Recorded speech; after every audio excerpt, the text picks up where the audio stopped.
Seguimos aquí en Cátedra Médica, miércoles del corazón, con el doctor Ángel González Medina. Y hablamos de un tema sumamente importante, esa evaluación del riesgo cardiovascular que se puede hacer en el paciente hipertenso, pero también en el paciente que no lo es, para poder conocer cuál es el riesgo de que se pueda presentar un evento de este tipo. Y antes de irnos a la pausa, el doctor Amaury García pues dejaba la pregunta sobre la mesa de la posibilidad de que nosotros en el país podamos recurrir a esta herramienta tan importante como una forma de prevenir los eventos cardiovasculares. Sí.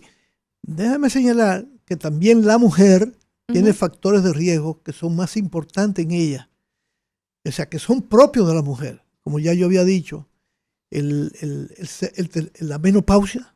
¿Así? A partir de la menopausia porque hay cambios hormonales. Es un factor de riesgo. Exacto. Está el síndrome de ovario poliquístico. Esa es la presencia de múltiples quistes en los ovarios, y esto desencadena un proceso de tipo en el organismo que favorece no solamente el desarrollo de hipertensión, sino de diabetes. Y entra lo que se llama en un cuadro de riesgo cardiometabólico. Y entonces estos pacientes van a desarrollar en el futuro, no solamente tienen obesidad, aumento de los lípidos, sino van a tener aumento de la presión, diabetes y por tanto desarrollo precoz de enfermedad cardiovascular.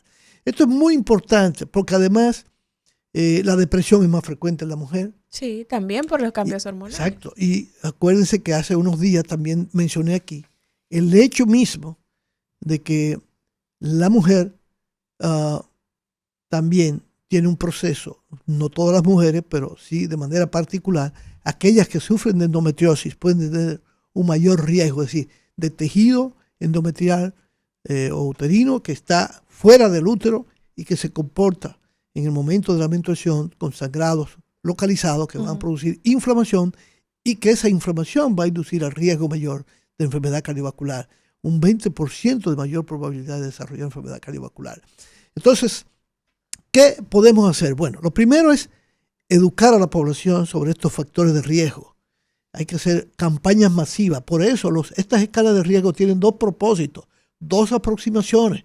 Uno es la aproximación hacia la población general. ¿Cómo? Educando, insistiendo en cambio en el estilo de vida y de evaluarse cada cierto tiempo.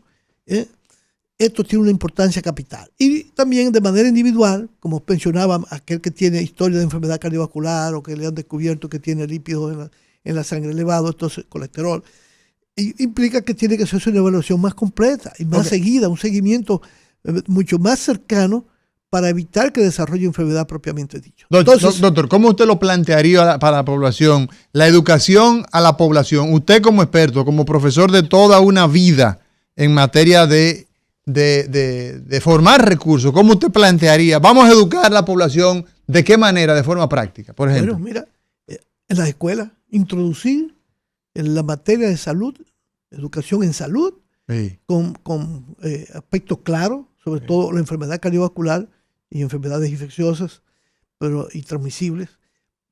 Porque fíjate que dentro de la enfermedad cardiovascular hay tantos factores de riesgo que también dañan otras cosas. Entonces, usted puntualmente, sí, y me gusta esa idea, Liz, óyete, la asignatura en el currículum de nuestras escuelas, salud, por ejemplo, salud y conducta humana. Correcto. Esa asignatura, salud y conducta humana, con lo cual usted va a tener salud y conducta humana desde la escuela elemental, desde la primaria y quizás hasta el bachillerato. ¿Por qué? Porque los niños, los niños son los que van a llevar toda esta motivación a sus casas, son las que le van a llamar la atención a los padres. De lo que no apunten ahí el Ministerio de Educación. De lo que no debe hacerse. Sí. Entonces, a eso, entonces también te pueden hacer campaña a poblaciones adultas, en instituciones. Mire, doctor, aquí, todos esos TikTok que hay, vamos entonces a aprovechar los influencers y vamos a darle contenido para cosas que benefician a la gente. Por ejemplo, esa campaña que tú estás haciendo a través de Rumba. Sí. Y saludar y agradecerle a Antonio y a toda su familia que nos están apoyando ahí. A RCC Media, que está haciendo una labor extraordinaria, porque cada vez que la gente oye esto, eso crea un estado de conocimiento que va a ayudar muchísimo a su salud. Entonces, además de esto, Amaury, es muy importante insistir mucho en estos temas en la educación ya médica de pregrado, dar conferencias en las universidades, porque hay también muchos mitos y muchas aberraciones en el conocimiento, que uno vive todos los días en la práctica de la gente se lleva de lo que le dicen en la calle. Y entonces cuando va a Google no va a leer muchas veces lo que más interesa, ni en los medios, porque sale mucha gente hablando cosas que no son las adecuadas ni las correctas de salud. Eso tiene una importancia extraordinaria.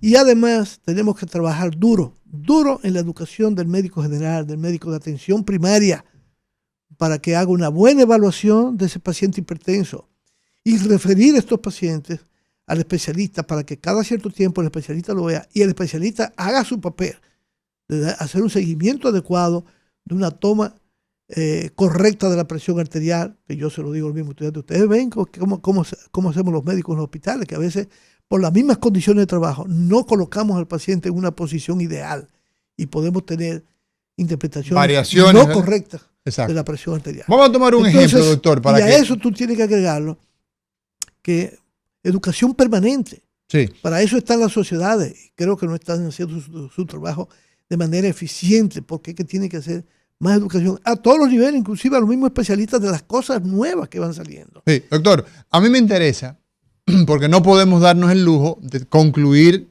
este tema tan interesante y que no pongamos a modo de ejemplo, que usted me diga, mire, doctora Mauri García, vamos a poner aquí un paciente de tal edad y vamos a calcularle, vamos a hacer una simulación para que la gente que nos está escuchando, que nos está viendo, se forme una idea aterrizada de ese cálculo de riesgo cardiovascular en pacientes hipertensos, doctor. Hay escalas que están disponibles para ser utilizadas en el celular. Ajá. Está el pool de cohorte, así le pueden poner, pool. ¿Pool? P-O-O-U-L, pool. Ajá. Pool de cohortes, eso se está usando mucho en Estados Unidos y ahora el Prevent. Tú escuchaste ahí, Kelvin. Pero él tiene las imágenes. Sí. Ajá, vamos a ver. Entonces, tú le vas dando, ahí tú vas entrando el dato, te piden la edad, eso tiene un puntaje. Te piden si sufres de colesterol, qué nivel de colesterol tú tienes, cuál es el nivel de tu presión sistólica. Si ¿Es ese, tomando, doctor? ¿Es ese? No, ese ponlo después, ese es el primer, ese es uno. Sí, pero el nombre, amplíale para... Este es muy práctico, este es el score 2 de los europeos, de la guía europea. Sí. Aquí tú tienes un paciente hipertenso y dependiendo de las cifras de presión arterial y de la cantidad de factores de riesgo que tú tengas, o si tienes daño en órganos, es decir, en tu retina hay daño en los vasos, o tú tienes un engrosamiento de las paredes del corazón, o tú tienes insuficiencia renal, por ejemplo, o cualquier otro hallazgo que encontremos, va dando en el color tu riesgo bajo, intermedio o moderado, alto riesgo o muy alto riesgo de tener un evento en los próximos 10 años. Y como yo les decía, fíjense, por ejemplo, el paciente que tiene una presión ligeramente elevada, por ejemplo. Miren, normal alta, eso es una forma de clasificar la presión. Normal alta. Normal alta, sí. Es el paciente que está como en la frontera, no tiene ningún daño y la presión está ahí, que tú puedes influenciar a ese paciente. Ese paciente tiene un riesgo bajo, porque además no tiene más factores de riesgo. Sin embargo, ese mismo paciente que tiene, por ejemplo, ya diabetes o tiene otro factor de riesgo, uno o más factores de riesgo, ya entra en un riesgo bajo a grado moderado. Entonces, y así vas tu riesgo. Entonces, de eso depende qué tanta agresividad, para llamarle así, o qué tan rígido tú tienes que ser en el manejo de ese paciente, no solamente en el tratamiento, sino en el seguimiento. Es muy importante esto. Entonces, vamos a ver que dependiendo también de esos colores, hay un cuadro que sigue a ese, donde además se coloca la edad del paciente. El otro cuadro, por favor. Sí. Hay un cuadro. El segundo cuadro, sí. Ese depende del nivel de presión y de los factores de riesgo que tú tengas. Ahí vemos, doctor, por ejemplo, que el que tiene, por ejemplo, una presión entre 130 y 139, sistólica y diastólica entre 85 y 89, tiene un riesgo bajo, ¿verdad? Pero porque no tiene otro factor de riesgo. Si Exacto. es fumador, y si además de fumador es obeso, pasa inmediatamente al riesgo moderado. O sea que si ese mismo rango, sí, ¿verdad? Lo llevamos a que tiene diabetes, es un paciente que puede ir entonces a... Riesgo moderado, dependiendo de la edad y Ajá. de qué otras cosas encontremos. Exacto. Entonces, pues, si hay otros riesgos emergentes que ese paciente tiene, por ejemplo, cocina con leña, ya sabemos que es un elemento. Es un Usted riesgo, como que está en contra de es la un riesgo cocina con emergente. leña. ¿Y por qué, doctor? No, tú puedes cocinar con leña, pero tendrías que hacerlo como hace algunos restaurantes, que el horno no está cerca. Sin embargo, hay otros que tú vas y el humo te llega a donde tú estás sentado. Es por el humo, ¿eh? Sí, el humo. Por el humo que tú El humo que se inhalas. absorbe, que son partículas que pasan a las vías respiratorias, de las vías respiratorias pasan al torrente circulatorio y van dañando los vasos sanguíneos. Entonces, esto es muy, muy importante. Mira, fíjate esto. Este es el score ahora nuevo en Eso Europa. es para la gente que nos está viendo El a través score de 2 televisión. y el ¿verdad? score que es para los viejos, el que dice OP, el envejeciente. Fíjate, si no tiene enfermedad cardiovascular, con diabetes, con insuficiencia renal o con fallo cardíaco. Entonces ahí está el puntaje. Si tú no tienes nada de eso, tu puntaje es menor, menos de 2.5. Ahí te lo clasifica en tres, doctores, que tiene menos de Exacto. 50, entre Exacto. 50 y 69 y más de 70. ¿Por qué? Porque la edad aumenta el riesgo. La edad es la que aumenta el riesgo. Entonces ahí tú ves que si te vas entonces al calculador de riesgo de los de más de 70 años, el riesgo es mayor. Claro. Hay un mayor riesgo y hay que tratarlo con mayor seguimiento, con mayor adherencia al tratamiento, detectando cualquier otro factor que esté agregado y controlar todos los factores que van Doctor, desde los estilos de vida hasta tomar la medicación adecuada. Entonces ahí veo que usted ha puesto pacientes que son aparentemente sanos, ¿verdad? Exacto. Que no han tenido ACV, que no Exacto. tienen diabetes. No tienen otros factores de riesgo. Exacto. Pero que tienen, sí. por ejemplo, edades por debajo de 50, Sí. ¿verdad? Y entonces aquí te lo dice clasifica. bajo a moderado. Y alto, Ajá. dependiendo ¿De qué? de los factores de riesgo que tenga y si hay daño en órganos, como yo decía. Si tú haces un ecocardiograma en ese paciente que tú acabas de diagnosticar y que aparentemente no tienes más nada, pero que en el eco tú tienes un engrosamiento o en el electrocardiograma de las paredes del corazón, y ese paciente tiene un riesgo más que moderado porque tiene daño de órganos. Y cuando hay daño de órganos ya el riesgo es mayor. Claro. Entonces, ¿qué podemos hacer? Con el tratamiento y con varios tratamientos, inclusive medicamentos que son de uso más para, por ejemplo, para diabetes, pero que pueden contribuir con otros medicamentos que tú tienes como antihipertensivo para reducir la presión, en reducir ese engrosamiento, porque tú vas a reducir el riesgo de ¿qué? De arritmias, de insuficiencia cardíaca. Y todo eso va aumentando la mortalidad de infarto miocárdico, de muerte súbita, porque estos pacientes pueden hacer muerte súbita por daño en su miocardio, porque el miocardio puede ser daño, ese engrosamiento puede ser a partir de la misma fibra miocárdica que aumenta el tamaño, pero también puede ser por fibrosis. Entonces, no es el mismo daño el que tiene fibrosis o el que tiene, y en eso también nos diferenciamos de las mujeres. Las mujeres tienen una hipertensión, una hipertrofia un poco diferente al de los hombres.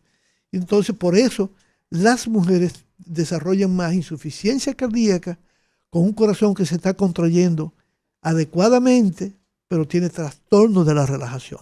Entonces, ese tipo de insuficiencia cardíaca es más frecuente en la mujer. No es que no se dé en el hombre, pero es más frecuente en la mujer. Doctor, me gustaría, y nos quedan pocos minutos, pero me gustaría poder dejarle una orientación, porque quizás el hipertenso que nos escucha sabe que debe darse su seguimiento, que debe adherirse al tratamiento, pero ese paciente que es hipertenso y lo desconoce, ya el doctor Amaury García ponía un ejemplo de lo que es una realidad que nos afecta a diario. Muchos pacientes que son hipertensos por muchos años y debutan con un evento importante, tanto cerebrovascular como cardiovascular. En ese sentido, nos gustaría poder orientar a quienes nos escuchan de la importancia de hacer esa evaluación cardiovascular, aunque no tenga ningún síntoma, y la importancia de hacer un chequeo integral del paciente cuando se diagnostica la hipertensión. Correcto, sumamente importante. Y yo creo que el punto clave aquí es con el dato que yo daba del familiar. Uh-huh. Si usted tiene familiares que son hipertensos, chequéese temprano, porque usted puede estar comenzando con hipertensión muy temprano en la vida. Cada vez estamos teniendo más pacientes jóvenes hipertensos, sobre todo por la incertidumbre que vive la gente, con el estado de la situación, con los llamados determinantes sociales.